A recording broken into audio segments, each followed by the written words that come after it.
کہ جب بن نہ سکی بات ہیر پھیر سے، کتے لڑا دیے جنگل کے شیر سے، اور پھر اسی طرح سے ہے کہ میں چیختا رہا، میں کچھ کر نہ سکا، چیختا رہا،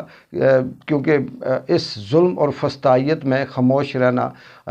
وہ جو آج کل ہٹ ہوا ہوا گانا اس میں ہے۔ تو اس والی بات ہے کہ جس کے بس میں جو تھا وہ ضرور کرتا رہا، بولتا رہا، اور میڈیا کے اندر بھی ایسے صحافی آج بھی موجود ہیں جنہوں نے اپنا گھر بار زندگی ساری برباد کی، لیکن وہ حق اور سچ کی بات آج بھی کرتے ہیں، اور انہوں نے حق کا علم بلند کیا ہوا ہے۔ اسی طرح سے عدلیہ کے اندر جہاں قاضی جیسے، جہاں عیسیٰ فائز جیسے، جن کے اوپر چپے چپے سے لعنتیں آ رہی ہیں، اور جن کا کل سے زندگی پرائیویٹ ہونے جا رہی ہے، اور پھر تاریخ مورخ جب لکھے گا تو وہ یہ لکھے گا کہ عیسیٰ علیہ السلام کے بعد 2400 سال کے بعد بھی، یعنی یہ جو پاکستان کے اندر جو نظام تھا، جو عدلیہ تھی، اس کو اگر کسی نے ڈکٹیٹر کے انڈر کیا، اس کو بیوروکریٹس بنا کے رکھ دیا، اس عدلیہ کے ججوں کو کسی نے ملازم بنا کے رکھ دیا، کسی کی لونڈی بنا کے رکھ دیا، تو اس کے پیچھے قاضی عیسیٰ فائز کا ہاتھ تھا، اور قاضی نے اس عدلیہ کے نام پر اپنے آپ کو سیاہ دبا بھی لگایا، اور پھر وہ اس کے لیے وہ سارے دروازے، وہ رستے بند کر گیا۔ لیکن خیر، ظلم ہوتا ہے، زیادہ عرصہ نہیں چلتا، لیکن اس کے باوجود بھی سلام ہو عدلیہ کے ان ججز پہ جو اس مشکل دور میں بھی، فسطائیت کے دور میں بھی، کبھی لاہور ہوتے ہیں، پھر کبھی وہ اسلام آباد ہوتے ہیں، پھر وہ جیلم جاتے ہیں، پھر وہ اڈیالہ جاتے ہیں، اور یہاں تک کہ انہیں اجازت نہیں ملتی، پھر بھی صبح سے شام تک وہ بھاگتے رہتے ہیں۔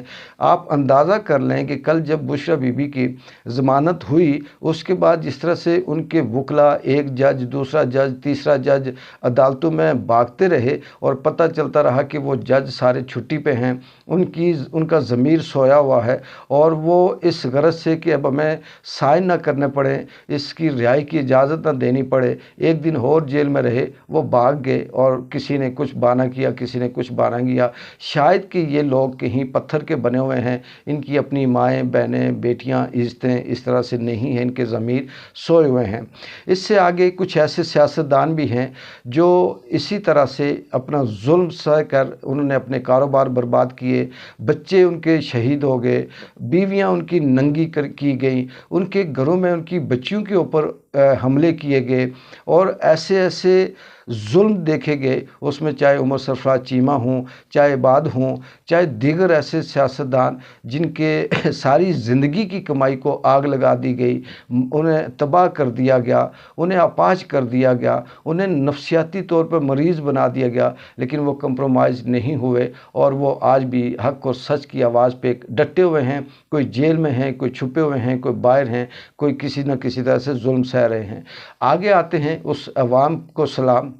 وہ عوام جو نیاتی ہے، چاہے وہ اسٹوڈنٹ کی شکل میں ہے، تاجروں کی شکل میں ہے، عام آدمی کی شکل میں ہے، کسی مزدور کی شکل میں ہے، وہ ساری کی ساری عوام جس کی کوئی طاقت نہیں ہے، جس کے پاس صرف اور صرف اپنی آواز ہے، احتجاج ہے، یا وہ مر سکتے ہیں، اپنی باڈی کو کفن میں لپیٹ سکتے ہیں، یا پھر وہ چیختے چلاتے، مار کھاتے، پولیس کے ڈنڈے کھاتے ہوئے واپس شام کو گھر جا سکتے ہیں، یا ہاسپٹل ایڈمٹ ہو سکتے ہیں۔ اس کے علاوہ ان کے پاس کوئی رستہ نہیں ہے۔ لیکن جب بھی عمران خان نے کال دی، جب بھی حق اور سچ کی بات آئی، تو انہوں نے سر پہ کفن باندھے اور وہ میدان میں آئے۔ ان کو بھی سلام ہو۔ وقت جس طرح سے گزر رہا ہے، جس طرح سے ابھی جو 26 تاریخ کو نئے جو جج ہیں یحییٰ آفریدی، یہ جب حلف اٹھائیں گے، اس کے بعد دیکھتے ہیں کہ کس طرح سے پاکستان کی جو عدلیہ ہے، جو تاریخ ہے جسٹس کی، اس میں کیا تبدیلی آتی ہے۔ کیا وہی پرانا سکرپٹ چلتا ہے، یا پھر سکرپٹ کے اندر کوئی تبدیلی آئے گی۔ لیکن میرا ایک یقین ہے، وہ میں ہر دفعہ یہ کہتا ہوں کہ زمینی خدا بامقابلہ آسمانی خدا، ایک پلاننگ لندن میں بیٹھ کر بنتی ہے، ایک پلاننگ قدرت اپنے حساب سے بنا رہی ہوتی ہے، اور جیت ہمیشہ اسی کی ہوتی ہے جو قدرت کی ہوتی ہے۔ قدرت جب ریٹیلیٹ کرتی ہے تو اس میں پھر یہ جو ان کے چاہے وہ اسٹیبلشمنٹ ہو، بیوروکریسی ہو، ماجے گانجے ہوں، مسخرے ہوں، پارلیمنٹ ہوں، یہ جھوٹی آئینی ترمیمیں کر رہے ہوں، یہ گورکھ دھندے لوگوں کو سنا رہے ہوں، یہ جو بھی بیان دے رہے ہوں، یہ پھر کام نہیں آتے۔ اور قدرت چاہے تو کسی مچھر سے بھی کام لے سکتی ہے، قدرت چاہے تو کسی ایسے